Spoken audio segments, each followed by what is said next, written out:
All right, thanks, Abigail. Yes, we are here with Mr. Orange Power himself. How about them Cowboys? Beat Texas!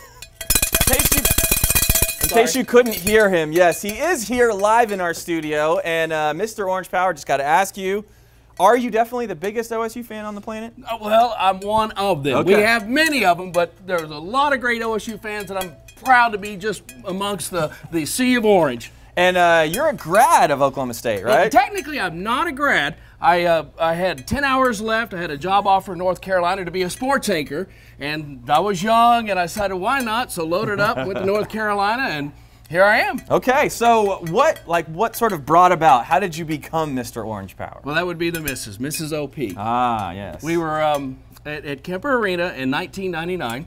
And actually it started before that, but I was like 2 years screaming orange because when I moved back to Oklahoma, we stopped doing the Orange Power cheer. And that was my favorite cheer back in the 80s when I went to school.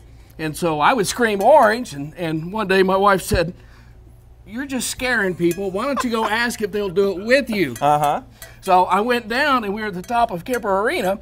This is when in 99 we went 4 days. Mm-hmm. Remember, we went Thursday, Friday, Saturday, and Sunday. Right. And we actually started Orange Power. I didn't have a sign, nothing, just asked everybody and said, yes, let's do it. And I was up there directing with my hands, and it took right off. Nice. And then we bought a house, and then in Swan Lake in Tulsa, sorry. And then choked up. I got excited, you know. But in the basement of this house in Tulsa was the jumpsuit, and it fit. And I'm like, well, I know what I'm wearing. It's a hand-me-down. Yes. Okay. And so there was a place in Tulsa where you could get patches and stuff, and I took it in and said, I want to look like Elvis meets NASCAR.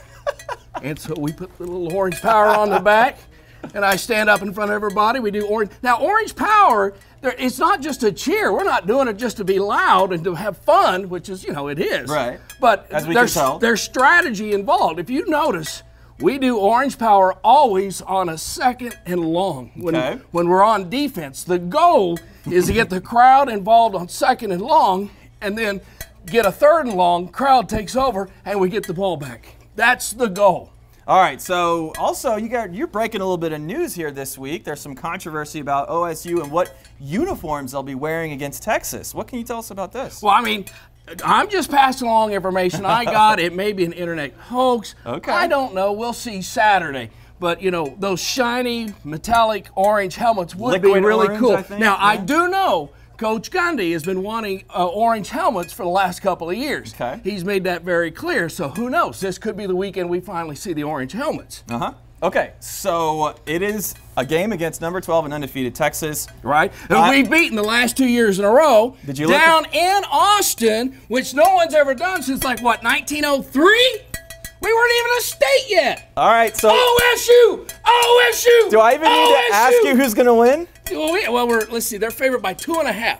Now, it depends on how quickly and how often we get Orange Power going. Ah, there you go. That's the key. The key to victory. We're going to get started early and often. those warm-up games where we won by 84-0. Yes, we did Orange Power early, and then that was it. You know, it's kind of like, you know, kissing your sister. You don't want to, you know, anyway. Sure. Okay, I'll take your word for it on that one. Okay, Mr. Orange Power, thanks for joining us in studio. Mark. No, shake me. There we go. All right. The OK SportsWrap with Mark, my buddy. Cowboys. Back to you, Abigail. Abby. Perfect. Thank you.